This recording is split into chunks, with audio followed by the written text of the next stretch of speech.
இன்னைக்கு பார்த்தீங்கன்னா, நாங்க ஃபேமிலியோட வந்து பார்த்தீங்கன்னா, மலையனூர் கோயிலுக்கு போயிருந்தோம்.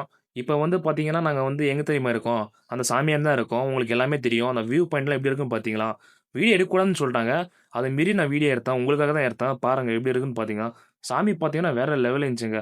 அதுக்கு கூட மாலை கீல போட்டு எல்லாம் தரிசனம்லாம் பண்ணிட்டு நாங்க வெளிய வந்தோம். பார்த்தீங்கன்னா, எங்க ஃபேமிலில பார்த்தீங்கன்னா, 2 கெடா வெட்டுனாங்கங்க. பார்த்தீங்கன்னா, ஒண்ணு வந்து பார்த்தீங்கன்னா, சீக்கிரம் தலையாட்டுருச்சு. இன்னொன்னு வந்து அப்படியே தான் பேசினுருக்காங்க. இந்த ஆடு வந்து பார்த்தீங்கன்னா, தலையே ஆட்டல. அப்புறம் பார்த்தீங்கன்னா, கொஞ்ச நேரம் இருந்துச்சு. அப்புறம் எல்லாம் ஆட்டி அப்புறம் வந்து சாப்பாடு உக்காந்துச்சுங்க. ஏன் அந்த தல வெட்டுறதெல்லாம் காமிக்கலன்னா, அது வந்து வீடியோ புடிக்கக்கூடாதுன்ட்டாங்க. அதுக்கு தான் எனக்கும் புடிக்காதுங்க. பார்த்தீங்கன்னா, எல்லாருமே உக்காந்துட்டாங்க. பார்த்தீங்கன்னா, சாப்பாடுக்கு. அப்படியே பார்த்தீங்கன்னா, மட்டன் குழம்பு வாசனை செம்மையா இருந்துச்சுங்க. என் லைஃப்ல சாப்பிட்டுருக்க மாட்டேன் இந்த குழம்பு. அப்படி செஞ்சிருந்தாங்க. சூப்பரா இருந்துச்சு. அல்டிமேட்டா இருந்துச்சு. வேற லெவல்ல இருந்துச்சு. கறிலாம் சூப்பரா வெந்துருந்துச்சுங்க. செம்மையா அங்க இருந்துச்சு. இருக்கிறவங்களுக்கெல்லாம் எல்லாரும் சாப்பாடு போட்டு, அப்படியே வந்துட்டோங்க நாங்களும். நீங்க நெறைய பேர் வந்து இப்ப நெறைய பேருக்கு குடுக்க மாட்டீங்க. அப்படிலாம் வச்சுக்காதீங்க. யார் யார் வராங்களோ அவங்க எல்லாருக்கும் போடுங்க. ஓகே. டாடா பாபாய். நானும் சூப்பரா எடுத்து வச்சு சாப்பிட்டு பார்த்தேன். சூப்பரா இருந்துச்சு. நெக்ஸ்ட் ஒரு புது வீடியோல சந்திக்கலாம். ஓகே. டாடா பாபாய். கைஸ் ஒரே ஒரு சப்ஸ்கிரைப் பண்ணிங்க guys. Okay. Tata bye bye.